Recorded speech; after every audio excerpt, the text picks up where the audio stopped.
ಎಲ್ಲರಿಗೂ ನಮಸ್ತೆ. ಪದವಿ ಪೂರ್ವ ಶಿಕ್ಷಣ ಇಲಾಖೆ ಬೆಂಗಳೂರು, ಉಪನಿರ್ದೇಶಕರು ಮಂಡ್ಯ, ರಾಜ್ಯಶಾಸ್ತ್ರ ಅಕಾಡೆಮಿ ಮಂಡ್ಯ ಜಿಲ್ಲೆ ಇವರ ವತಿಯಿಂದ ಫ್ರೀ ರೆಕಾರ್ಡಿಂಗ್ ವಿಡಿಯೋ ತರಗತಿಗೆ ತಮ್ಮೆಲ್ಲರಿಗೂ ಸ್ವಾಗತ ಸುಸ್ವಾಗತ.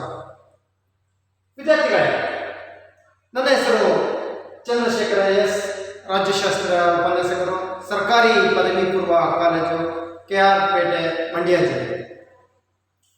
ವಿದ್ಯಾರ್ಥಿಗಳೇ, ನಾವು ಈಗ ಅಧ್ಯಾಯ 6 ಯೂನಿಟ್ 6 ರಾಜ್ಯ ಶಾಸಕಾಂಗದ ಬಗ್ಗೆ ಚರ್ಚೆಯನ್ನು ಮಾಡ್ತಾ ಇದ್ದೇವೆ.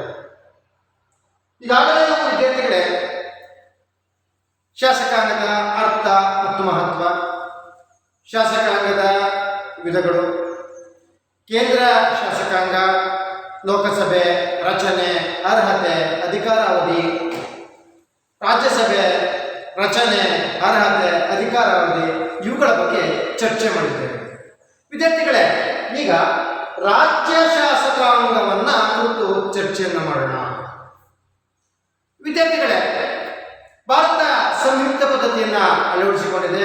ಸಂಯುಕ್ತ ಎಂದರೆ 2 ಸರ್ಕಾರಗಳನ್ನು ಒಳಗೊಂಡಿರುವ ಪದ್ಧತಿ, ಕೇಂದ್ರ ಸರ್ಕಾರ ಮತ್ತು ರಾಜ್ಯ ಸರ್ಕಾರ. ಕೇಂದ್ರದಲ್ಲಿ ಹೇಗೆ ಶಾಸಕಾಂಗ ವ್ಯವಸ್ಥೆ ಇದೆಯೋ ಅದೇ ರೀತಿ ರಾಜ್ಯದಲ್ಲಿಯೂ ಶಾಸಕಾಂಗ ವ್ಯವಸ್ಥೆ ಇದೆ. ಕೆಲವು ರಾಜ್ಯಗಳು ಏಕಸದನ ಪದ್ಧತಿಯನ್ನ, ಕೆಲವು ರಾಜ್ಯಗಳು ದ್ವಿಸದನ ಪದ್ಧತಿಯನ್ನ ಒಳಗೊಂಡಿವೆ. ವಿದ್ಯಾರ್ಥಿಗಳೇ, ನಾವು ರಾಜ್ಯ ಶಾಸಕಾಂಗವನ್ನು ನೋಡುವಂತಹ ಸಂದರ್ಭದಲ್ಲಿ ಕೇಂದ್ರ ಶಾಸಕಾಂಗದಲ್ಲಿ ರಾಜ್ಯಸಭೆ, ಲೋಕಸಭೆ ಮತ್ತು ರಾಷ್ಟ್ರಪತಿಗಳನ್ನು ಒಳಗೊಂಡ ಸಮೂಹಕ್ಕೆ ನಾವು ಕೇಂದ್ರ ಶಾಸಕಾಂಗ ಎಂದು ಕರೆಯುತ್ತೇವೆ. ಅಂತೆಯೇ ರಾಜ್ಯದಲ್ಲಿ ದ್ವಿಸದನ ಪದ್ಧತಿ ಇರುವಂತಹ ಸಂದರ್ಭದಲ್ಲಿ ವಿಧಾನಸಭೆ, ವಿಧಾನ ಪರಿಷತ್ ಮತ್ತು ರಾಜ್ಯಪಾಲರುಗಳನ್ನು ಒಳಗೊಂಡ ಸಮೂಹಕ್ಕೆ ನಾವು ರಾಜ್ಯ ಶಾಸಕಾಂಗ ಎಂಬುದಾಗಿ ಕರೆಯುತ್ತೇವೆ. ಯಾವ ರಾಜ್ಯಗಳು ಏಕಸದನ ಪದ್ಧತಿಯನ್ನ ಯೂನಿಕೇಮಲ್ ಸಿಸ್ಟಮ್ ಅಳವಡಿಸಿಕೊಂಡಿದೆಯೋ ಅಂತಹ ಸಂದರ್ಭದಲ್ಲಿ ವಿದ್ಯಾರ್ಥಿಗಳೇ ವಿಧಾನಸಭೆ ಮತ್ತು ರಾಜ್ಯಪಾಲರನ್ನು ಒಳಗೊಂಡಂತಹ ಸಮೂಹವನ್ನ ನಾವು ರಾಜ್ಯ ಶಾಸಕಾಂಗ ಎಂದು ಕರೆಯುತ್ತೇವೆ. ದ್ವಿಸದನ ಪದ್ಧತಿಯನ್ನ ಹೊಂದಿರುವಂತಹ ರಾಜ್ಯಗಳಲ್ಲಿ ಕೆಳಮನೆಯನ್ನ ವಿಧಾನಸಭೆ ಎಂತಲೂ ಮೇಲ್ಮನೆಯನ್ನ ವಿಧಾನ ಪರಿಷತ್ ಎಂದು ಕರೆಯುವ ವಾಡಿಕೆ ಇದೆ. ವಿದ್ಯಾರ್ಥಿಗಳೇ, ರಾಜ್ಯ ಶಾಸಕಾಂಗವನ್ನು ನೋಡುವಂತಹ ಸಂದರ್ಭದಲ್ಲಿ ಭಾರತ ಸಂವಿಧಾನದ 6ನೇ ಭಾಗದ 3ನೇ ಅಧ್ಯಾಯದಲ್ಲಿ ರಾಜ್ಯ ಶಾಸಕಾಂಗದ ಬಗ್ಗೆ ವಿವರಣೆ ಇದೆ. ಈಗಾಗಲೇ ನಿಮಗೆ ತಿಳಿಸಿರುವಂತೆ ಎಲ್ಲ ರಾಜ್ಯಗಳಲ್ಲಿಯೂ ಏಕಪ್ರಕಾರವಾದ ಶಾಸಕಾಂಗ ವ್ಯವಸ್ಥೆ ಇಲ್ಲ. ಕೆಲವು ರಾಜ್ಯಗಳು ಏಕಸದನ ಪದ್ಧತಿಯನ್ನು ಒಳಗೊಂಡಿದ್ದರೆ ಕೆಲವು ರಾಜ್ಯಗಳು ದ್ವಿಸದನ ಪದ್ಧತಿಯನ್ನು ಒಳಗೊಂಡಿವೆ. ವಿದ್ಯಾರ್ಥಿಗಳೇ, ದ್ವಿಸದನ ಪದ್ಧತಿ ಹೊಂದಿರುವ ರಾಜ್ಯಗಳಲ್ಲಿ ಕೆಳಮನೆಯನ್ನ ವಿಧಾನಸಭೆ ಎಂದು, ಮೇಲ್ಮನೆಯನ್ನ ವಿಧಾನ ಪರಿಷತ್ ಎಂದು ಕರೆಯುವರು. ನಿಮಗೆಲ್ಲರಿಗೂ ಗೊತ್ತಿದೆ, ಒಟ್ಟು ಭಾರತದಲ್ಲಿ 28 ರಾಜ್ಯಗಳಿವೆ. 28 ರಾಜ್ಯಗಳಲ್ಲಿ 22 ರಾಜ್ಯಗಳಲ್ಲಿ ಏಕಸದನ ಪದ್ಧತಿ ಇದೆ, ಯೂನಿಕೇಮಲ್ ಸಿಸ್ಟಮ್ ಅನ್ನು ಅಳವಡಿಸಿಕೊಂಡಿವೆ. ಉಳಿದ 6 ರಾಜ್ಯಗಳು ಬೈಕ್ಯಾಮಲ್ ಸಿಸ್ಟಮ್, ದ್ವಿಸದನ ಪದ್ಧತಿಯನ್ನ ಅಳವಡಿಸಿಕೊಂಡಿದೆ. ವಿದ್ಯಾರ್ಥಿಗಳೇ, ಭಾರತ ಸಂವಿಧಾನದ 169ನೇ ವಿಧಿಯ ಪ್ರಕಾರ ರಾಜ್ಯ ಶಾಸಕಾಂಗದ ಮೇಲ್ಮನೆಯಾದ ವಿಧಾನ ಪರಿಷತ್ತನ್ನು ಸೃಷ್ಟಿಸುವ ಅಥವಾ ರದ್ದುಪಡಿಸುವ ಅಧಿಕಾರ ಸಂಸತ್ತಿಗಿದೆ. ವಿದ್ಯಾರ್ಥಿಗಳೇ, ನಾವು ನೋಡುವಂತಹ ಸಂದರ್ಭದಲ್ಲಿ ರಾಜ್ಯ ಶಾಸಕಾಂಗವನ್ನ ಬೇಕಾದರೆ ಸೃಷ್ಟಿ ಮಾಡುವ, ಅಂದ್ರೆ ಉದಾಹರಣೆಗೆ ಒಂದು ರಾಜ್ಯದಲ್ಲಿ ಒಂದೇ ಒಂದು ಸದನ ಇದೆ ಅಂತ ತಿಳ್ಕೊಳ್ಳೋಣ, ಅದನ್ನ ಕೆಳಮನೆ ಅಂತ ಹೇಳಿ. ಮೇಲ್ಮನೆ ಬೇಕು ಅಂತ ಹೇಳಿದ್ರೆ ವಿದ್ಯಾರ್ಥಿಗಳೇ, ರಾಜ್ಯ ವಿಧಾನಸಭೆಯು 2/3 ಬಹುಮತದಿಂದ ಮಸೂದೆಯನ್ನು ಅಂಗೀಕರಿಸಿ ಅದನ್ನು ಸಂಸತ್ತಿಗೆ ಕಳುಹಿಸಿದಾಗ ಸಂಸತ್ ಪರಿಷತ್ತನ್ನ ಸ್ಥಾಪಿಸುವ ಅಥವಾ ರದ್ದುಪಡಿಸುವ ಅಧಿಕಾರ ಇದೆ. ವಿದ್ಯಾರ್ಥಿಗಳೇ, ಇದು ಒಂದು ತಿಳ್ಕೊಳ್ಬೇಕು, ವಿಧಾನಸಭೆಯು 2/3 ಬಹುಮತದೊಂದಿಗೆ ಮಸೂದೆಯನ್ನು ಅಂಗೀಕರಿಸಿ ಸಂಸತ್ತಿಗೆ ಕಳುಹಿಸಿದಾಗ ಸಂಸತ್ ಹೊಸ ವಿಧಾನ ಪರಿಷತ್ತನ್ನು ಸೃಷ್ಟಿಸುತ್ತದೆ. ವಿದ್ಯಾರ್ಥಿಗಳೇ, ಪ್ರಮುಖವಾಗಿ 6 ರಾಜ್ಯಗಳಲ್ಲಿ ವಿಧಾನ ಪರಿಷತ್ ಅಸ್ತಿತ್ವದಲ್ಲಿ ಇದೆ. ವಿದ್ಯಾರ್ಥಿಗಳೇ, ವಿಧಾನ ಪರಿಷತ್ನ ಸದಸ್ಯರ ಸಂಖ್ಯೆ ರಾಜ್ಯದಿಂದ ರಾಜ್ಯಕ್ಕೆ ಭಿನ್ನವಾಗಿ ಅಲ್ಲಿನ ವಿಧಾನಸಭೆ ಸದಸ್ಯರ ಬಲದ ಮೇಲೆ ವಿಧಾನ ಪರಿಷತ್ತಿನ ಸದಸ್ಯರನ್ನ ನಿರ್ಧಾರ ಮಾಡಲಾಗುವುದರಿಂದ ರಾಜ್ಯಗಳಿಂದ ರಾಜ್ಯಕ್ಕೆ ಸಂಖ್ಯೆಯಲ್ಲಿ ವ್ಯತ್ಯಾಸವಾಗಿ ನಾವು ಉದಾಹರಣೆಗೆ ಆಂಧ್ರ ಪ್ರದೇಶ, ಬಿಹಾರ, ಕರ್ನಾಟಕ, ಮಹಾರಾಷ್ಟ್ರ, ಉತ್ತರ ಪ್ರದೇಶ, ತೆಲಂಗಾಣ ಈ ರಾಜ್ಯಗಳಲ್ಲಿ ವಿಧಾನ ಪರಿಷತ್ ಅಸ್ತಿತ್ವದಲ್ಲಿದ್ದು ಆಂಧ್ರ ಪ್ರದೇಶದಲ್ಲಿ 56, ಬಿಹಾರದಲ್ಲಿ 75, ಕರ್ನಾಟಕದಲ್ಲಿ 75, ಮಹಾರಾಷ್ಟ್ರದಲ್ಲಿ 78, ಉತ್ತರ ಪ್ರದೇಶದಲ್ಲಿ 100, ತೆಲಂಗಾಣದಲ್ಲಿ 34 ಇದೆ. ವಿದ್ಯಾರ್ಥಿಗಳೇ, ಒಂದು ಪ್ರಶ್ನೆ ಇಲ್ಲಿ ಉದ್ಭವ ಆಗ್ತದೆ. ಯಾಕೆ ಉತ್ತರ ಪ್ರದೇಶದಲ್ಲಿ ಮಾತ್ರ ಅತಿ ಹೆಚ್ಚು ಜನಸಂಖ್ಯೆಯನ್ನ ಹೊಂದಿರತಕ್ಕಂಥ ವಿಧಾನ ಪರಿಷತ್ ಉಳಿದ ರಾಜ್ಯಗಳಲ್ಲಿ ಏಕೆ ಇಲ್ಲ ಎಂಬ ಪ್ರಶ್ನೆ ಉದ್ಭವಿಸುತ್ತದೆ. ಏಕೆ ಎಂದರೆ ವಿಧಾನಸಭೆಯ ಸದಸ್ಯರ ಸಂಖ್ಯೆ ಆ ರಾಜ್ಯದಲ್ಲಿ ಹೆಚ್ಚಿರುವುದರಿಂದ ವಿಧಾನ ಪರಿಷತ್ ಸದಸ್ಯರ ಸಂಖ್ಯೆಯು ಸಹ ಹೆಚ್ಚಾಗ್ತದೆ. ಮೂರನೇ ಒಂದು ಸದಸ್ಯರು ಅಲ್ಲಿ ಇರಬೇಕು ಅಂತೇಳಿ ಸಂವಿಧಾನದ ನಿಯಮ ಇದೆ. ಹಾಗಾಗಿ ಉತ್ತರ ಪ್ರದೇಶದಲ್ಲಿ ವಿಧಾನ ಪರಿಷತ್ ಸದಸ್ಯರ ಸಂಖ್ಯೆ ಹೆಚ್ಚಾಗಿರುವುದನ್ನು ನಾವು ಕಾಣ್ತೇವೆ. ವಿದ್ಯಾರ್ಥಿಗಳೇ, ನೀವು ಚಿತ್ರವನ್ನು ನೋಡ್ತಾ ಇದ್ದೀರಿ. ಇದು ಕರ್ನಾಟಕ ವಿಧಾನಸಭೆ ಮತ್ತು ವಿಧಾನ ಪರಿಷತ್ನ ಚಿತ್ರಣ. ನೀವು ಶಾಸನ ರಚನೆಯನ್ನು ಮಾಡುವ ಸಂದರ್ಭದಲ್ಲಿ ಅಧಿವೇಶನ ನಡೆಯುವಾಗ ಇದು ತೆಗೆದಿರುವಂತಹ ಚಿತ್ರ. ಸ್ಪೀಕರ್ ಅವರ ಬಲಭಾಗದಲ್ಲಿ ಮಾನ್ಯ ಮುಖ್ಯಮಂತ್ರಿಗಳು, ಸ್ಪೀಕರ್ ಅವರ ಎಡಭಾಗದಲ್ಲಿ ಮಾನ್ಯ ವಿರೋಧ ಪಕ್ಷದ ನಾಯಕರಿದ್ದಾರೆ. ಇಲ್ಲಿ ಗಹನವಾದ ಚರ್ಚೆ ಆಗ್ತಾ ಇದೆ. ಇದನ್ನು ನಾವು ವಿಧಾನಸಭೆ ಅಂತೇಳಿ ಕರಿತೇವೆ. ಮತ್ತೊಂದು ವಿಧಾನ ಪರಿಷತ್ ಇದೆ, ಇದನ್ನು ಹಿರಿಯರ ಸದನ ಅಂತ ಕರಿತೇವೆ. ಇದು ಸಹ ಈಗ ಸದನದಲ್ಲಿ ಚರ್ಚೆ ಆಗುವ ಸಂದರ್ಭದಲ್ಲಿ ತೆಗೆದ ಚಿತ್ರ. ವಿದ್ಯಾರ್ಥಿಗಳೇ, ಇದು ಕರ್ನಾಟಕದ ವಿಧಾನಸೌಧ, ಇದನ್ನು ಶಕ್ತಿ ಸೌಧ ಅಂತೇಳಿ ಕರೀತಾರೆ. ವಿದ್ಯಾರ್ಥಿಗಳೇ, ಇಲ್ಲಿ ಅಧಿವೇಶನ ನಡೀತದೆ. ಇದನ್ನ ನಾವು ರಾಜ್ಯ ಶಾಸಕಾಂಗ ಅಂತೇಳಿ ಬಿಂಬಿತ ಆಗುತ್ತೆ ನೋಡ್ತೇವೆ. ವಿದ್ಯಾರ್ಥಿಗಳೇ, ನಾವು ಕರ್ನಾಟಕಕ್ಕೆ ನೋಡುವಂತಹ ಸಂದರ್ಭದಲ್ಲಿ ಕರ್ನಾಟಕದ ವಿಧಾನಸಭಾ ಕ್ಷೇತ್ರಗಳನ್ನ ನಾವು ನೋಡೋಣ. ಒಟ್ಟು ಎಷ್ಟು ಕ್ಷೇತ್ರಗಳಿವೆ ವಿದ್ಯಾರ್ಥಿಗಳೇ? ನೋಡಿ, ಕರ್ನಾಟಕದ ವಿಧಾನಸಭೆಯ ಒಟ್ಟು ಕ್ಷೇತ್ರಗಳ ಸಂಖ್ಯೆ 224 ಪ್ಲಸ್ 1 ಈಕ್ವಲ್ಸ್ 225. 224 ಅಂತ ಬಂದಿದೆ ವಿದ್ಯಾರ್ಥಿಗಳೇ. ಯಾಕೆ 224 ಯಾಕಂದ್ರೆ 224 ಜನರು ಚುನಾಯಿಸಲ್ಪಡುತ್ತಾರೆ. ಎಲೆಕ್ಟೆಡ್ ಮೆಂಬರ್ ಅಂದ್ರೆ ಜನರಿಂದಲೇ ನೇರವಾಗಿ ಆಯ್ಕೆಯಾಗುವುದರಿಂದ ಅವರು 224 ಒಬ್ಬರನ್ನ ಆಂಗ್ಲೋ ಇಂಡಿಯನ್ ಸಮುದಾಯಕ್ಕೆ ಸಂಬಂಧಪಟ್ಟವರನ್ನ ರಾಜ್ಯಪಾಲರು ನಾಮಕರಣ ಮಾಡುತ್ತಾರೆ. ಹಾಗಾಗಿ ನಾಮಕರಣಗೊಂಡ ಮತ್ತು ಚುನಾಯಿತ ಸದಸ್ಯರ ಒಟ್ಟು ಸಂಖ್ಯೆ 225.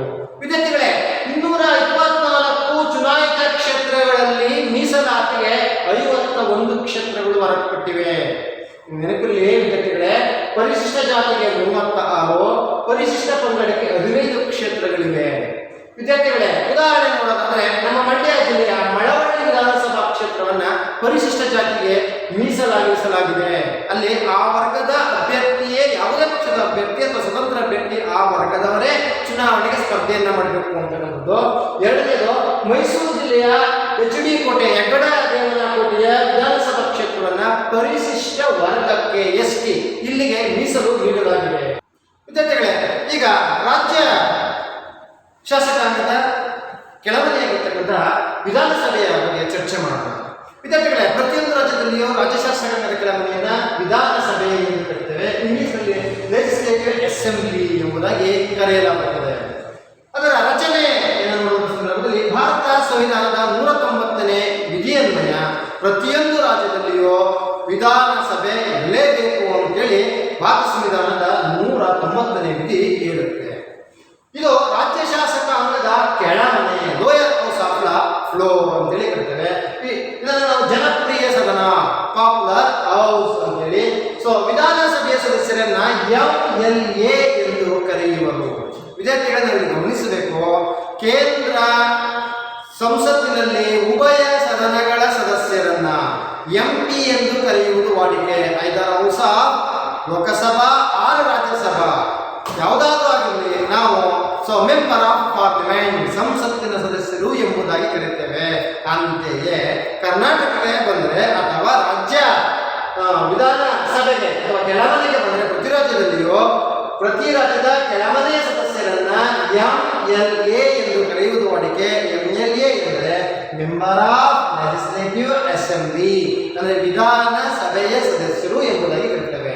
ವಿದ್ಯಾರ್ಥಿಗಳೇ, ಇಲ್ಲಿ ಪ್ರತಿಯೊಬ್ಬ ಪ್ರತಿನಿಧಿಯು ಜನರಿಂದಲೇ ನೇರವಾಗಿ ಆಯ್ಕೆಯಾಗುತ್ತಾರೆ. ಅಂದ್ರೆ ನೇರ ಚುನಾವಣೆಯ ಮೂಲಕ, ಡೈರೆಕ್ಟ್ ಎಲೆಕ್ಷನ್ ಮೂಲಕ ಆಯ್ಕೆ ಆಗ್ತಾರೆ. ಇವರು ಯಾರು ಆಯ್ಕೆ ಮಾಡ್ತಾರೆ ಅಂದ್ರೆ 18 ವರ್ಷ ತುಂಬಿದ ಅರ್ಹ ಸ್ತ್ರೀ ಪುರುಷರು ರಹಸ್ಯ ಮತದಾನ ಮಾಡುವ ಮೂಲಕ ಇವರನ್ನ ಆಯ್ಕೆ ಮಾಡಲಾಗ್ತದೆ. ವಿದ್ಯಾರ್ಥಿಗಳೇ, ಭಾರತ ಸಂವಿಧಾನದ 171ನೇ ಉಪವಿಧಿಯನ್ವಯ ಇದರ ಸದಸ್ಯರ ಸಂಖ್ಯೆ 500ಕ್ಕಿಂತ ಹೆಚ್ಚು ಅಥವಾ 60ಕ್ಕಿಂತ ಕಡಿಮೆ ಇರಬಾರದು ಎಂದು ಹೇಳುತ್ತದೆ. ವಿದ್ಯಾರ್ಥಿಗಳೇ, ಒಂದೊಂದು ರಾಜ್ಯದ ಜನಸಂಖ್ಯೆಯು ಆಯಾ ಹವಾಮಾನಕ್ಕೆ ಅನುಗುಣವಾಗಿರುವುದರಿಂದ ಒಂದು ರಾಜ್ಯದಲ್ಲಿ ಹೆಚ್ಚು ಜನಸಂಖ್ಯೆಯನ್ನ, ಒಂದು ರಾಜ್ಯದಲ್ಲಿ ಕಡಿಮೆ ಜನಸಂಖ್ಯೆ ಇರುವುದನ್ನು ಕಾಣ್ತೇವೆ. ಉದಾಹರಣೆಗೆ ಉತ್ತರ ಪ್ರದೇಶದಲ್ಲಿ ಹೆಚ್ಚು ಜನಸಂಖ್ಯೆಯನ್ನ, ಕರ್ನಾಟಕದಲ್ಲಿ ಒಂದು ಸಮ ಪ್ರಮಾಣ ಜನಸಂಖ್ಯೆಯನ್ನ, ಅದೇ ರೀತಿ ಸಿಕ್ಕಿಂ, ನಾರ್ತ್ ಈಸ್ಟ್, ಈಶಾನ್ಯ ಪೂರ್ವ ರಾಜ್ಯಗಳಲ್ಲಿ ಮತ್ತು ಗೋವಾ ಇಂಥ ರಾಜ್ಯಗಳಲ್ಲಿ ಕಡಿಮೆ ಪ್ರಮಾಣದ ಜನಸಂಖ್ಯೆ ಇರೋದ್ರಿಂದ ಆಯಾ ಜನಸಂಖ್ಯೆಗೆ ಅನುಗುಣವಾಗಿ ವಿದ್ಯಾರ್ಥಿಗಳೇ ಭಾರತ ಸಂವಿಧಾನದ 170ನೇ ವಿಧಿಯನ್ವಯ 500ಕ್ಕಿಂತ ಹೆಚ್ಚಿರಬಾರದು, 60ಕ್ಕಿಂತ ಕಡಿಮೆ ಇರಬಾರದು. ವಿದ್ಯಾರ್ಥಿಗಳೇ, ಉತ್ತರ ಪ್ರದೇಶದಲ್ಲಿ 404 ಜನರು ಜನಪ್ರತಿನಿಧಿಗಳು, ಆಯ್ಕೆಯಾದ ಜನಪ್ರತಿನಿಧಿಗಳಿದ್ದಾರೆ. ಅದರ ಜೊತೆಗೆ ಸಿಕ್ಕಿಂನಲ್ಲಿ 32 ಜನಪ್ರತಿನಿಧಿಗಳಿದ್ದಾರೆ. ವಿದ್ಯಾರ್ಥಿಗಳೇ, ಇಲ್ಲಿ ರಾಜ್ಯಪಾಲರಿಂದ ನೇಮಕವಾದ ಆಂಗ್ಲೋ ಇಂಡಿಯನರು ಅಂತ ಹೇಳ್ಬಿಟ್ಟಿದೆ. ನಾವು ರಾಜ್ಯಪಾಲರಿಂದ ಯಾರು ಆಯ್ಕೆ ಆಗ್ತಾರೆ? ರಾಜ್ಯಪಾಲರಿಂದ ಆಯ್ಕೆ ಆಂಗ್ಲೋ ಇಂಡಿಯನರು. ಒಬ್ಬರನ್ನ ಆಯಾ ರಾಜ್ಯಗಳಲ್ಲಿ ಒಬ್ಬರನ್ನ ರಾಜ್ಯಪಾಲರು ನಾಮಕರಣ ಮಾಡುತ್ತಾರೆ, ಆಂಗ್ಲೋ ಇಂಡಿಯನ್ ಸಮುದಾಯಕ್ಕೆ ಸೇರಿದವರನ್ನ. ಉದಾಹರಣೆಗೆ ಉತ್ತರ ಪ್ರದೇಶದಲ್ಲಿ ಒಬ್ಬ ವ್ಯಕ್ತಿಯನ್ನ, ಅದೇ ರೀತಿ ಮಧ್ಯಪ್ರದೇಶದ ಮಹಾರಾಷ್ಟ್ರದಲ್ಲಿ ಒಬ್ಬ ವ್ಯಕ್ತಿಯನ್ನ, ಮಧ್ಯಪ್ರದೇಶದಲ್ಲಿ ಒಬ್ಬ ವ್ಯಕ್ತಿಯನ್ನ, ಪಶ್ಚಿಮ ಬಂಗಾಳದಲ್ಲಿ ಒಬ್ಬ ಆಂಗ್ಲೋ ಇಂಡಿಯನರನ್ನ, ತಮಿಳುನಾಡಿನಲ್ಲಿ, ಕರ್ನಾಟಕದಲ್ಲಿ, ಕೇರಳದಲ್ಲಿ ಮತ್ತು ಛತ್ತೀಸ್ಗಢ ರಾಜ್ಯಗಳಲ್ಲಿ ಓರ್ವ ಆಂಗ್ಲೋ ಇಂಡಿಯನರ ರಾಜ್ಯಪಾಲರು ನಾಮಕರಣ ಮಾಡುತ್ತಾರೆ. ಆದ್ದರಿಂದ ವಿದ್ಯಾರ್ಥಿಗಳೇ, ನಾವು ನೋಡುವಂತಹ ಸಂದರ್ಭದಲ್ಲಿ ನಾಮಕರಣಗೊಂಡ ಸದಸ್ಯರು ಮತ್ತು ಚುನಾಯಿತ ವರ್ಗ ಎರಡನ್ನ ಒಳಗೊಂಡಂತೆ ನಾವು ವಿಧಾನಸಭೆ ರಚನೆಯನ್ನ ಕಾಣ್ತೇವೆ. ವಿದ್ಯಾರ್ಥಿಗಳೇ, ಅರ್ಹತೆಗಳು, ರಾಜ್ಯ ವಿಧಾನಸಭೆಯ ಅರ್ಹತೆಗಳು. ಒಂದು, ಭಾರತ ಸಂವಿಧಾನದ 173ನೇ ವಿಧಿಯ ಪ್ರಕಾರ ಭಾರತೀಯ ಪ್ರಜೆಯಾಗಿರಬೇಕು. ಹಾಗಾದರೆ ಭಾರತೀಯ ಪ್ರಜೆ ಎಂದರೆ ಯಾವುದು? ಭಾರತೀಯ ಪ್ರಜೆ ಎಂದರೆ ಭಾರತದ ಭೌಗೋಳಿಕ ಎಲ್ಲೆಯೊಳಗೆ ವಾಸಿಸುವ ಪೌರತ್ವವನ್ನು ಯಾರು ಹೊಂದಿರ್ತಾರೋ ಎಲ್ಲರನ್ನೂ ನಾವು ಭಾರತೀಯ ಪ್ರಜೆ ಅಂತೇವೆ. ಹಿಂದೂ ಇರ್ಬೋದು, ಮುಸಲ್ಮಾನ ಇರ್ಬೋದು, ಬೌದ್ಧ ಇರ್ಬೋದು, ಕ್ರಿಶ್ಚಿಯನ್ ಇರ್ಬೋದು, ಯಾವುದೇ ಜನಾಂಗಕ್ಕೆ ಸೇರಿದವರು ಇರ್ಬೋದು, ಭಾರತದ ನೆಲೆಯೊಳಗೆ ವಾಸಿಸುವವರನ್ನ ಭಾರತೀಯ ಪ್ರಜೆಗಳು ಅಂತ ಕರ್ತೇವೆ. ನಾವಿಲ್ಲಿ ಗಮನಿಸಬೇಕು. ವಿದ್ಯಾರ್ಥಿಗಳೇ, ನಾವಿಲ್ಲಿ ಗಮನಿಸುವಂತಹ ಸಂದರ್ಭದಲ್ಲಿ ಭಾರತೀಯ ಪ್ರಜೆ ಅಂತಂದ್ರೆ ನಾವು ರಾಯಚೂರವರಾಗಿರ್ಬೋದು, ಬೆಂಗಳೂರವರಾಗಿರ್ಬೋದು, ಮಂಡ್ಯದವರಾಗಿರ್ಬೋದು, ಎಲ್ಲರನ್ನ ಸೇರಿ ನಾವು ಭಾರತೀಯ ಪ್ರಜೆ ಅಂತ ಬಿಡ್ತೇವೆ. ಅವರಿಗೆ 25 ವರ್ಷ ವಯಸ್ಸಾಗಿರಬೇಕು. ಸಂಸತ್ ನಿರ್ಧರಿಸುವ ಇತರ ಅರ್ಹತೆಗಳನ್ನು ಹೊಂದಿರಬೇಕು. ಆಸ್ತಿಯ ಹಿನ್ನೆಲೆಯಲ್ಲಿ, ಅಪರಾಧದ ಹಿನ್ನೆಲೆಯಲ್ಲಿ, ಶಿಕ್ಷಣದ ಹಿನ್ನೆಲೆಯಲ್ಲಿ ಬಿಡುಬಿಟ್ಟು ಕೊಡಬೇಕಾಗ್ತದೆ. ಅದನ್ನು ಸಂಸತ್ ನಿರ್ಧರಿಸಿ ಸೆಕ್ಷನ್ 1951ರ RPA 5C ಸೆಕ್ಷನ್ ಪ್ರಕಾರ ಈ ಘೋಷಣೆಗಳನ್ನು ಮಾಡಬೇಕಾಗ್ತದೆ. ಮತ್ತೆ ಒಬ್ಬ ವ್ಯಕ್ತಿ 2ಕ್ಕಿಂತ ಹೆಚ್ಚು ವಿಧಾನಸಭಾ ಚುನಾವಣೆಗಳಲ್ಲಿ ಸ್ಪರ್ಧೆಯನ್ನು ಮಾಡುವಂತಿಲ್ಲ. ಒಂದು ವೇಳೆ ಸ್ಪರ್ಧೆಯನ್ನು ಮಾಡಿದರೆ ಅದನ್ನು ಅಂಗೀಕಾರ ಮಾಡೋದಿಲ್ಲ, ತಿರಸ್ಕೃತ ನಾಮಪತ್ರವನ್ನು ತಿರಸ್ಕೃತಗೊಳಿಸಲಾಗ್ತದೆ. ಒಂದು ವೇಳೆ 2 ಕ್ಷೇತ್ರಗಳಲ್ಲಿ ಗೆದ್ದರೆ ಒಂದನ್ನು ಉಳಿಸಿಕೊಂಡು ಮತ್ತೊಂದಕ್ಕೆ ರಾಜೀನಾಮೆಯನ್ನ ಕೊಡಬೇಕಾಗ್ತದೆ. ಇನ್ನೊಂದು ಪ್ರಮುಖವಾದ ವಿಚಾರ ವಿದ್ಯಾರ್ಥಿಗಳೇ, ಇಲ್ಲಿ ಅಭ್ಯರ್ಥಿಗಳು ರಾಜಕೀಯ ಪಕ್ಷಗಳಿಂದ ಬೇಕಾದರೂ ಚುನಾವಣೆಗೆ ಸ್ಪರ್ಧಿಸಬಹುದು ಅಥವಾ ಸ್ವತಂತ್ರ ಅಭ್ಯರ್ಥಿಯಾಗಿ ಬೇಕಾದರೆ ಚುನಾವಣೆಗೆ ಸ್ಪರ್ಧಿಸಬಹುದು. ಅದರ ಅಧಿಕಾರಾವಧಿ 5 ವರ್ಷಗಳು. ವಿಧಾನಸಭೆಯ ಅಧಿಕಾರಾವಧಿ 5 ವರ್ಷಗಳು. ವಿದ್ಯಾರ್ಥಿಗಳೇ, ಭಾರತ ಸಂಸದೀಯ ಪದ್ಧತಿಯ ಸರ್ಕಾರವನ್ನು ಅಳವಡಿಸಿಕೊಂಡಿದೆ. ಸಂಸದೀಯ ಸರ್ಕಾರದಲ್ಲಿ ನಮಗೆಲ್ಲರಿಗೂ ಗೊತ್ತಿದೆ. ಮುಖ್ಯಮಂತ್ರಿ ಮತ್ತು ಮಂತ್ರಿಮಂಡಲ ಎಲ್ಲಿಯವರೆಗೆ ವಿಧಾನಸಭೆ ವಿಶ್ವಾಸವನ್ನು ಹೊಂದಿರುತ್ತಾರೋ ಅಲ್ಲಿಯವರೆಗೆ ಅಧಿಕಾರದಲ್ಲಿರ್ತಾರೆ. ಒಂದು ವೇಳೆ ವಿಶ್ವಾಸವನ್ನ ಕಳೆದುಕೊಂಡರೆ ಅವಿಶ್ವಾಸ ನಿಲುವಳಿಯ ಮೂಲಕ ಅಧಿಕಾರವನ್ನ ಕಳೆದುಕೊಳ್ಳುತ್ತಾರೆ. ಒಂದು ವೇಳೆ ರಾಷ್ಟ್ರೀಯ ತುರ್ತು ಪರಿಸ್ಥಿತಿ ಜಾರಿಯಲ್ಲಿದ್ದಾಗ 1 ವರ್ಷದ ಅವಧಿಗೆ ಸದನವನ್ನು ವಿಸ್ತರಿಸಬಹುದು. ಮುಗಿದ 6 ತಿಂಗಳ ಒಳಗಾಗಿ ಚುನಾವಣೆಗಳು ನಡೆಯಬೇಕು ಅಂತ ಈ ಸಂವಿಧಾನದಲ್ಲಿ ಉಲ್ಲೇಖವಾಗಿದೆ. ಸದಸ್ಯತ್ವವನ್ನ, ವಿಧಾನಸಭೆಯ ಸದಸ್ಯತ್ವ ಹೇಗೆ ನಾವು ತ್ಯಜಿಸಬಹುದು ಅಂತಂದ್ರೆ 190B ಪ್ರಕಾರ ರಾಜೀನಾಮೆ ಮೂಲಕ ಸ್ಪೀಕರ್ಗೆ ಬರೀಬಹುದು. 2 ಸದನದ 60 ದಿನಗಳ 60 ದಿನ ಎಲ್ಲ ಸಭೆಗೆ ಗೈರು ಹಾಜರಾದರೆ ಸದಸ್ಯತ್ವ ರದ್ದಾಗುತ್ತೆ ಅಂತ ನಾವು ನೋಡ್ತೇವೆ. ಅನರ್ಹತೆಗಳು ಹೇಗೆ? 191ನೇ ವಿಧಿಯ ಪ್ರಕಾರ ಕೇಂದ್ರ ಮತ್ತು ರಾಜ್ಯಗಳಲ್ಲಿ ಲಾಭದಾಯಕ ಹುದ್ದೆಯನ್ನು ಹೊಂದಿರಬಾರದು ಅಂತಕ್ಕಂಥದ್ದು. ಆಫೀಸ್ ಆಫ್ ಪ್ರಾಫಿಟ್ ಅಂತ ಹೇಳಿದ್ರೆ ಆ ಹುದ್ದೆಯನ್ನು ಹೊಂದಿರಬಾರದು. ಕೇಂದ್ರ ಮತ್ತು ರಾಜ್ಯಗಳಲ್ಲಿ ಲಾಭದಾಯಕ ಹುದ್ದೆ ಹೊಂದಿರಬಾರದು. ನ್ಯಾಯಾಲಯದಿಂದ ಮತಿಗೆಟ್ಟುವನ್ನು ಘೋಷಿಸಬಾರದು ಅಂತಕ್ಕಂಥದ್ದು. 2 ದಿವಾಳಿಯಾಗಿದ್ದಾರೆ ಮತ್ತು ಅನರ್ಹರಾದರೆ, ಅನರ್ಹ ಅಂದರೆ ನಿಮ್ಗೆ ಗೊತ್ತಿದೆ, ಕರ್ನಾಟಕದಲ್ಲಿ 2019ರಲ್ಲಿ 17 ಜನರನ್ನ ಆಗಿನ ಸ್ಪೀಕರ್ ಅವರು ಅನರ್ಹಗೊಳಿಸಿದ್ರು ಪಕ್ಷ ವಿರೋಧಿ ಚಟುವಟಿಕೆಯಲ್ಲಿ ಮತ್ತು ವಿಪ್ಪನ್ನು ಉಲ್ಲಂಘಿಸಿದ್ದಾರೆ ಎಂಬ ಕಾರಣಕ್ಕೆ ಕರ್ನಾಟಕದಲ್ಲಿ ಅದನ್ನು ನಾವು ಅನರ್ಹರಾಗಿದ್ದನ್ನು ನಾವು ನೋಡ್ತೇವೆ. ಈ ಎಲ್ಲ ಕಾರಣದಿಂದಾಗಿ ಅವರು ಸದಸ್ಯತ್ವವನ್ನು ಕಳ್ಕೊಳ್ತಾರೆ. ವಿದ್ಯಾರ್ಥಿಗಳ ಸದನ ನಡಿಬೇಕಾದ್ರೆ 10ನೇ ಒಂದು ಸದಸ್ಯರು ಕೋರಬಿಟ್ಟರೆ ಮಾತ್ರ ಆ ಸದನ ಅಧಿವೇಶನ ನಡೀತದೆ ಅಂತಕ್ಕಂಥದ್ದು. ಮತ್ತೆ ಹೊಸದಾಗಿ ಆಯ್ಕೆಯಾದಂತಹ ವಿಧಾನಸಭೆಯ ಸದಸ್ಯರು ಸಂವಿಧಾನ 188ನೇ ವಿಧಿಯ ಪ್ರಕಾರ ಸ್ಪೀಕರ್ ಅವರು ಪ್ರಮಾಣ ವಚನವನ್ನು ಬೋಧಿಸುತ್ತಾರೆ. ಪ್ರಮಾಣ ವಚನ ತೆಗೆದುಕೊಂಡ ನಂತರವೇ ಅವರು ಸದನಗಳಲ್ಲಿ ಕಾರ್ಯಕಲಾಪಗಳಲ್ಲಿ ಹಾಜರಾಗಬೇಕು ಅಂತಕ್ಕಂಥದ್ದು. ಇವರಿಗೆ 194ನೇ ವಿಧಿಯಲ್ಲಿ ಸಂಸತ್ತಿನ ಸದಸ್ಯರಂತೆ ರಾಜ್ಯ ಶಾಸಕರಿಗೂ ಹಕ್ಕು ಮತ್ತು ರಕ್ಷಣೆಗಳನ್ನ ನೀಡಲಾಗಿದೆ. ವಿದ್ಯಾರ್ಥಿಗಳೇ, ವಿಧಾನಸಭೆಯ ಅಧಿಕಾರ ಮತ್ತು ಕಾರ್ಯಗಳು, power and functions of the ವಿಧಾನಸಭಾ. ವಿದ್ಯಾರ್ಥಿಗಳೇ, ಮೊದಲನೇದಾಗಿ ಶಾಸನೀಯ ಕಾರ್ಯಗಳು, ಕಾರ್ಯಾಲಯದ ಮೇಲೆ ನಿಯಂತ್ರಣ, ಹಣಕಾಸಿನ ಕಾರ್ಯಗಳು, ಚುನಾವಣಾಧಿಕಾರ ಮತ್ತು ಇತರೆ ಅಧಿಕಾರಗಳನ್ನ ವಿಧಾನಸಭೆ ಚಲಾಯಿಸುತ್ತದೆ. ಒಂದು ಶಾಸನೀಯ ಕಾರ್ಯ. ವಿದ್ಯಾರ್ಥಿಗಳೇ, ಮಸೂದೆಯನ್ನು ಯಾವ ಸದನದಲ್ಲಿ ಬೇಕಾದರೂ ಮಂಡಿಸಬಹುದು. ಸಾಮಾನ್ಯವಾಗಿ ವಿದ್ಯಾರ್ಥಿಗಳೇ, ಮಸೂದೆಯನ್ನ ಜನಪ್ರಿಯ ಸದನವಾದ ವಿಧಾನಸಭೆಯಲ್ಲಿ ಮಂಡಿಸುವುದು ವಾಡಿಕೆ. ವಿದ್ಯಾರ್ಥಿಗಳೇ, ಇಡೀ ರಾಷ್ಟ್ರಕ್ಕೆ ಬೇಕಾದ ಕಾನೂನನ್ನು ಮಾಡಲಿಕ್ಕೆ ಕೇಂದ್ರದಲ್ಲಿ ಸಂಸತ್ತಿದೆ. ಅದೇ ರೀತಿ ರಾಜ್ಯದ ಕಾನೂನನ್ನು ಮಾಡಲಿಕ್ಕೆ ರಾಜ್ಯ ಪಟ್ಟಿಯಲ್ಲಿ ಮತ್ತು ಸಾಮರ್ಥ್ಯ ಪಟ್ಟಿಯಲ್ಲಿ ಬರುವ ವಿಷಯಗಳ ಮೇಲೆ ಕಾನೂನು ಮಾಡುವ ಅಧಿಕಾರವಿದೆ. State list and concurrent list ಅಂತ ಹೇಳಿ ಕರ್ತೇವೆ. ಇದರ ಮೇಲೆ ಅಧಿಕಾರವನ್ನ ಮಾಡುವಂತದ್ದು ವಿಧಾನಸಭೆ. ರಾಜ್ಯ ಪಟ್ಟಿಯಲ್ಲಿ ಬರುವ ವಿಷಯಗಳು ಯಾವುದಂದ್ರೆ ಪೊಲೀಸು, ಆರೋಗ್ಯ, ಸ್ಥಳೀಯ ಸಂಸ್ಥೆಗಳು, ಭೂಮಿ ಮುಂತಾದ ವಿಷಯಗಳು ರಾಜ್ಯ ಪಟ್ಟಿಗೆ ಬರ್ತವೆ. ಇದರ ಮೇಲೆ ಕಾನೂನು ಮಾಡುವ ಅಧಿಕಾರ ರಾಜ್ಯಕ್ಕೆ ಇದೆ. ಅಂತೆಯೇ ಸಾಮರ್ಥ್ಯ ಪಟ್ಟಿಯಲ್ಲಿ ಬರುವ ಕ್ರಿಮಿನಲ್, ಸಿವಿಲ್, ವಿವಾಹ ವಿಚ್ಛೇದನ, ಅಳತೆ ಮತ್ತು ತೂಕ ಈ ಎಲ್ಲ ಅಂಶಗಳು ಸಾಮರ್ಥ್ಯ ಪಟ್ಟಿಯಲ್ಲಿ ಬರ್ತವೆ. ಇವುಗಳ ಮೇಲೆ ಅಧಿಕಾರವನ್ನು ಮಾಡುವ ಶಾಸನೀಯ ಅಧಿಕಾರ ವಿಧಾನಸಭೆಗಿದೆ. ಒಂದು ವೇಳೆ ಸಾಮರ್ಥ್ಯ ಪಟ್ಟಿಯಲ್ಲಿ ಬರುವ ವಿಷಯಗಳ ಮೇಲೆ ಏನಾದರೂ ಕೇಂದ್ರ ಮತ್ತು ರಾಜ್ಯಗಳ ನಡುವೆ ಘರ್ಷಣೆ ಉಂಟಾದರೆ, ಒಂದೇ ವಿಷಯದ ಮೇಲೆ ಎರಡೂ ಕಾನೂನನ್ನು ಮಾಡಿದರೆ ರಾಜ್ಯ ಸರ್ಕಾರ ಮಾಡಿರುವ ಕಾನೂನು ಊರ್ಜಿತಗೊಳ್ಳುತ್ತದೆ, ಕೇಂದ್ರ ಸರ್ಕಾರ ಮಾಡಿರುವ ಕಾನೂನೇ ಊರ್ಜಿತವಾಗುತ್ತದೆ. ಹಾಗಾಗಿ ವಿದ್ಯಾರ್ಥಿಗಳೇ, ಇದು ಶಾಸನೀಯ ಅಧಿಕಾರ. ಎರಡನೇದು ಕಾರ್ಯಾಂಗದ ಮೇಲೆ ನಿಯಂತ್ರಣ. ವಿದ್ಯಾರ್ಥಿಗಳೇ, ನಾವು ನೋಡಿದ್ದೇವೆ ಮಂತ್ರಿಮಂಡಲ ಮಾತ್ರ ವಿಧಾನಸಭೆಗೆ ಜವಾಬ್ದಾರಿಯುತವಾಗಿದೆ. ಯಾಕೆಂದ್ರೆ ಸಂಸದೀಯ ಪದ್ಧತಿಯಲ್ಲಿ ಮುಖ್ಯಮಂತ್ರಿ ಮತ್ತು ಮಂತ್ರಿಮಂಡಲ ಜವಾಬ್ದಾರಿಯುತವಾಗಿರ್ತಾರೆ. ಎಲ್ಲಿಯವರೆಗೆ ಅವರು ವಿಶ್ವಾಸವನ್ನು ಹೊಂದಿರ್ತಾರೋ, ವಿಧಾನಸಭೆ ವಿಶ್ವಾಸವನ್ನು ಹೊಂದಿರ್ತಾರೋ ಅಲ್ಲಿಯವರೆಗೆ ಅಧಿಕಾರವನ್ನ ಅನುಭವಿಸ್ತಾರೆ. ಒಂದು ವೇಳೆ ವಿಶ್ವಾಸವನ್ನು ಕಳೆದುಕೊಂಡರೆ ಅವಿಶ್ವಾಸ ನಿಲುವಳಿಯ ಮೂಲಕ ಇಡೀ ಮಂತ್ರಿಮಂಡಲವೇ ರಾಜೀನಾಮೆಯನ್ನು ಕೊಡಬೇಕಾಗ್ತದೆ. ಅದನ್ನು ಬಿಟ್ಟು ಉಳಿದಂತಹ ಸಂದರ್ಭದಲ್ಲಿ ಸದನದಲ್ಲಿ ಪ್ರಶ್ನೆ ಕೇಳುವ ಮೂಲಕ, ಗಮನ ಸೆಳೆಯುವ ಸೂಚನೆ, ನಿಲುವಳಿ ಸೂಚನೆಗಳ ಮೂಲಕ ಸರ್ಕಾರವನ್ನು ನಿಯಂತ್ರಣ ಮಾಡ್ತದೆ. ಅದು ಕರೆಂಟ್ ಅಫೇರ್ಸ್ ಇರ್ಬೋದು, ಅಥವಾ ಯಾವುದೋ ಒಂದು ಕೋಮು ಗಲಭೆ ಇರ್ಬೋದು, ಅಥವಾ ಯಾವುದಾದ್ರೂ ಭ್ರಷ್ಟಾಚಾರದ ವಿಷಯಗಳು. ಈ ವಿಷಯವನ್ನ ಸದನದಲ್ಲಿ ಸಂಬಂಧಪಟ್ಟ ಮಂತ್ರಿಗೆ ಪ್ರಶ್ನೆಯನ್ನು ಕೇಳ್ತಾರೆ. ಇಂತಹ ಸಂದರ್ಭದಲ್ಲಿ ಸರ್ಕಾರ ಸಮರ್ಥನೆ ಮಾಡ್ಕೋಬೇಕಾಗ್ತದೆ. ಸರ್ಕಾರ ಸಮರ್ಥನೆ ಮಾಡಿಕೊಳ್ಳುವುದರಲ್ಲಿ ವಿಫಲವಾದರೆ ಅದು ಸರ್ಕಾರ ನಗೆಪಾಟಲಿಗೆ ಈಡಾಗ್ತದೆ, ಜನರ ವಿಶ್ವಾಸವನ್ನು ಕಳೆದುಕೊಳ್ಳುತ್ತೆ. ವಿದ್ಯಾರ್ಥಿಗಳೇ, ಮತ್ತೊಂದು ಹಣಕಾಸಿನ ಅಧಿಕಾರ. ವಿದ್ಯಾರ್ಥಿಗಳೇ, ಹಣಕಾಸಿನ ಅಧಿಕಾರ ಎಂಬುದು ವಿಧಾನಸಭೆಗೆ ಇದೆ.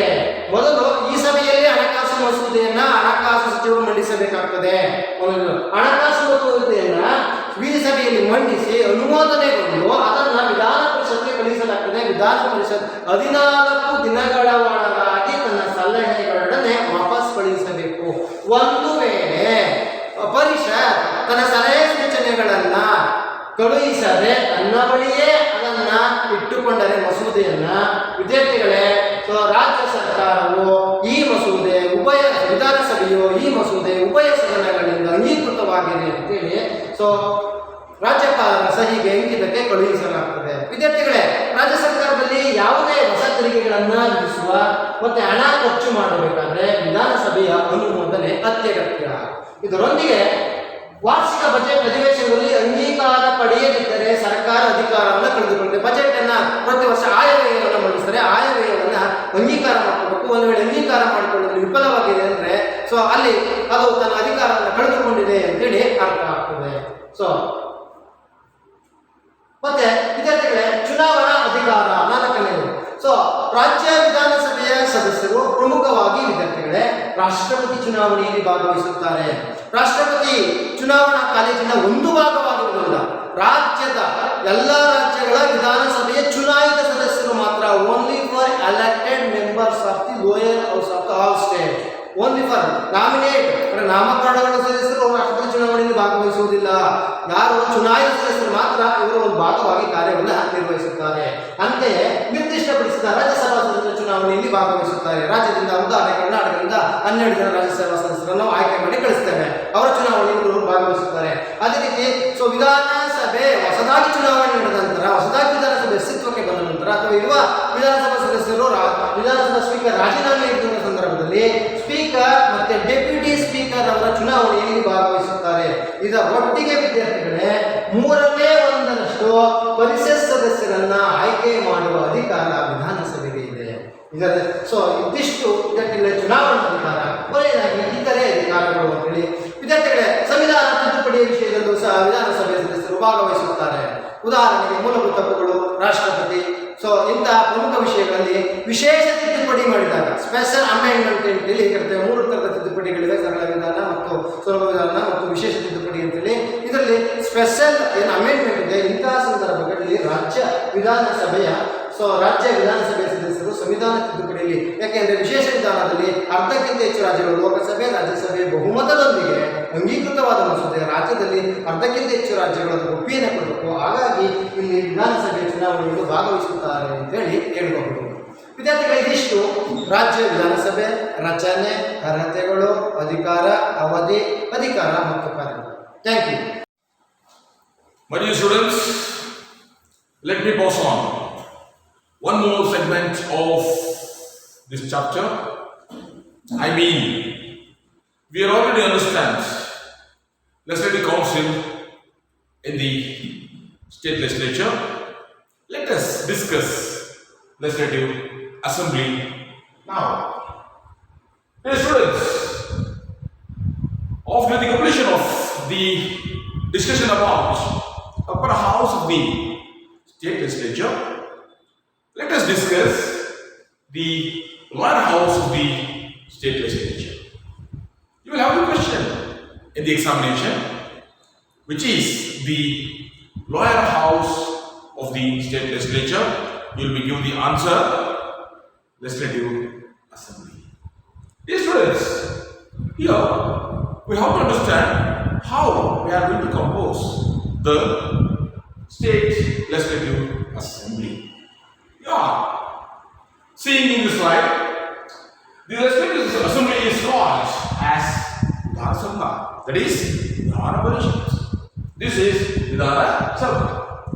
The legislative assembly is the lower house. What I have already told you.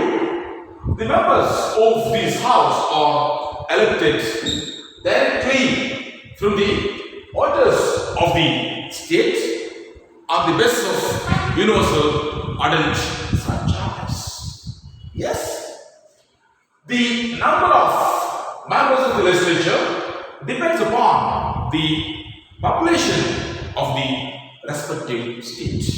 But the constitution is going to fix some frame towards the lower number, higher number. What is this? Here, what you are going to see, no state can have more than 500 and not less than 60 members in the legislative assembly.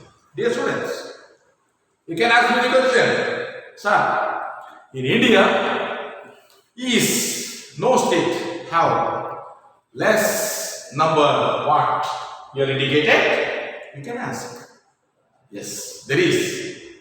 If you come to the states in what we call Northeast, you can see.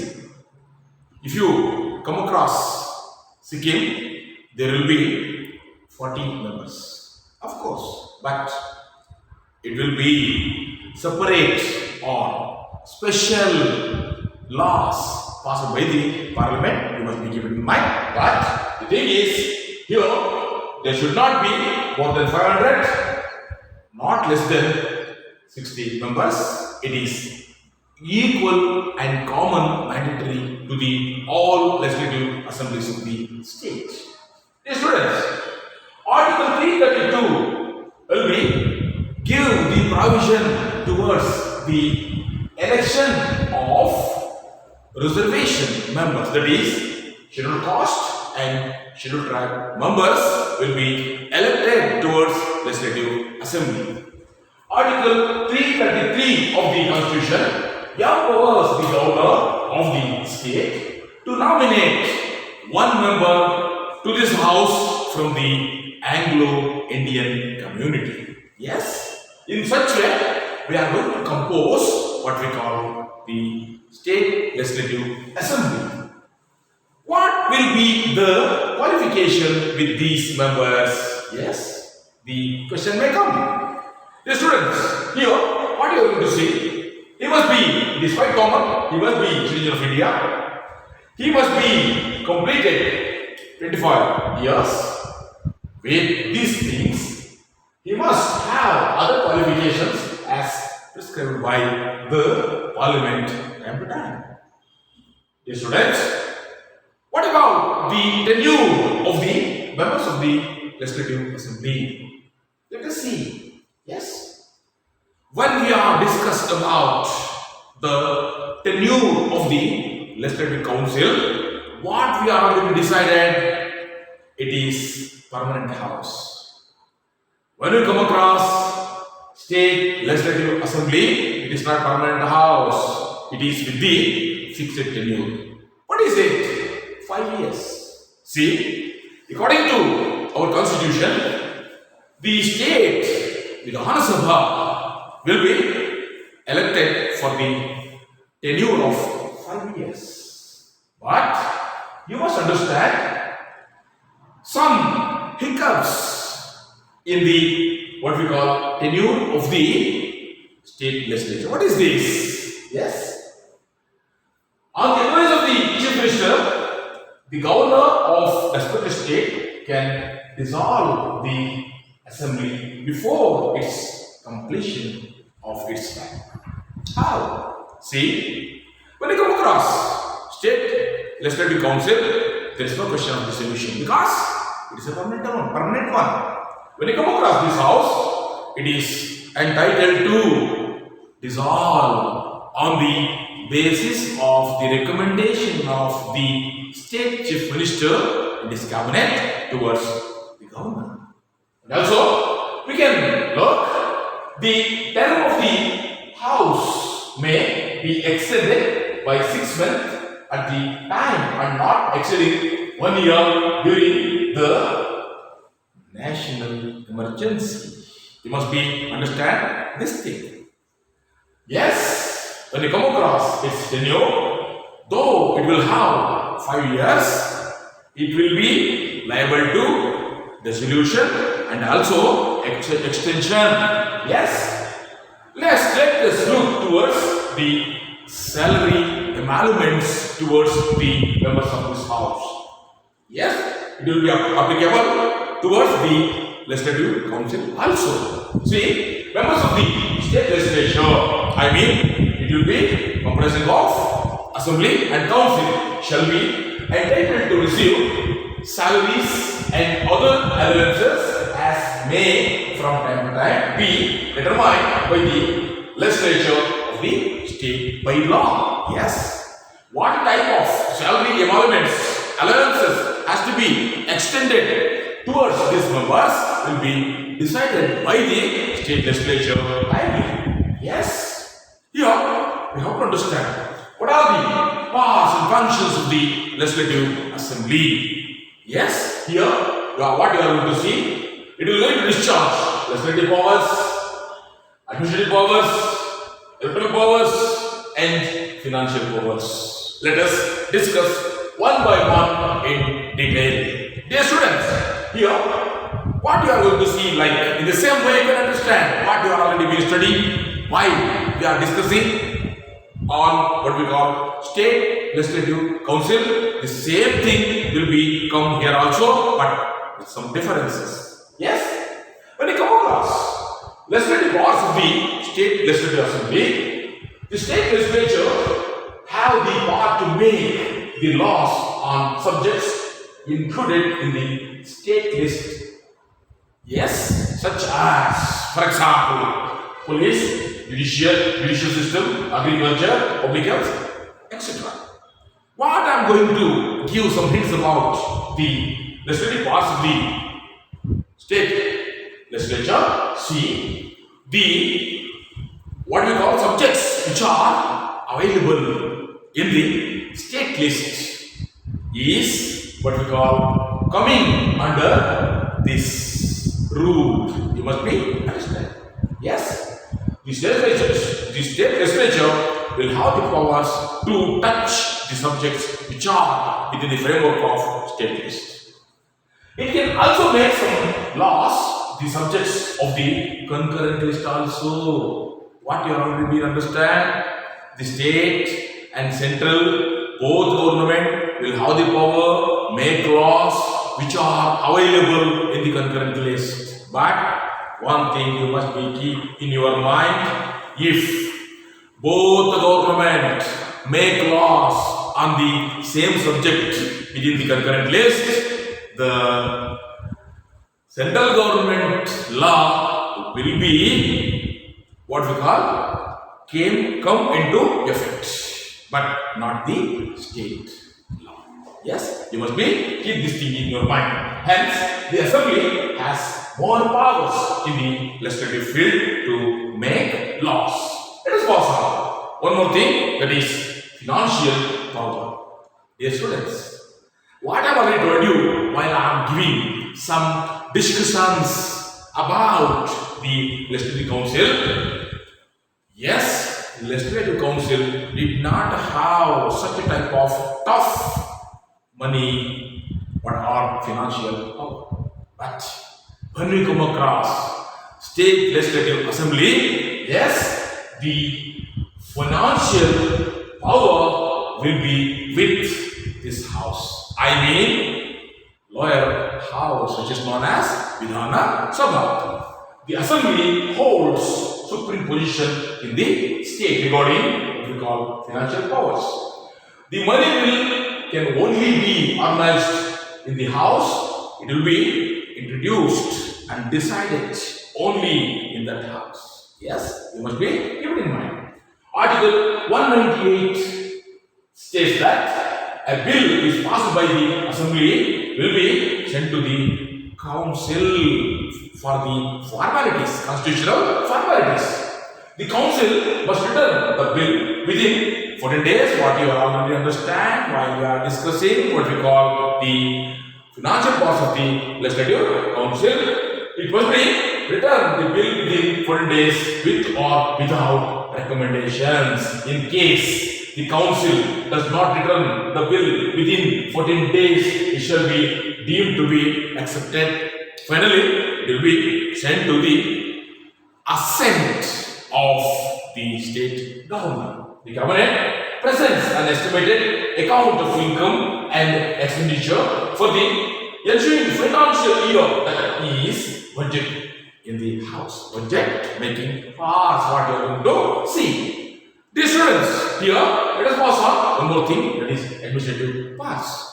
The tough administrative powers will be with this house. Very simple. The chief minister and his council of ministers are responsible to the legislative assembly for all policies, programs, and decisions of the government. Because, see, the group headed by the chief minister must have responsibility regarding the legislative assembly. Yes, as long as the council of ministers enjoy the confidence of the assembly, it remains in the power. Otherwise, you have to decide. Yes, it controls the ministers through the question hour, calling attention motions, urgent motions, and discussions. Dear students, here by using these controls about the executive, the assembly will be play very good role according to Indian Constitution. Dear students, finally you have to understand it will be enjoy some electoral powers. When you compare to the legislative council, its electoral powers are very tough. Yes. The members of the Vidhan Sabha participate in the election of Speaker and Deputy Speaker of their ward, of the House, which is known as Vidhana Sabha. The elected members of the here are members to be participated. When you come across here, the elected members of the House participate in the election of the President of India, yes, you must keep it in mind. The nominate members will not enjoy this power. The members who are in legislative council will not enjoy this power. The members of select 1/3 of the members of the Vidhan Sabha prescribe. Yes, they take part in the election of the members of Rajya Sabha representing the state representatives. Dear students, here the Vidhan Sabha will have a prominent role in the election process also. But you must keep in mind, that is, when you come across the state legislature, Vidhan Sabha will have more power than Vidhana Parishad. Thank you.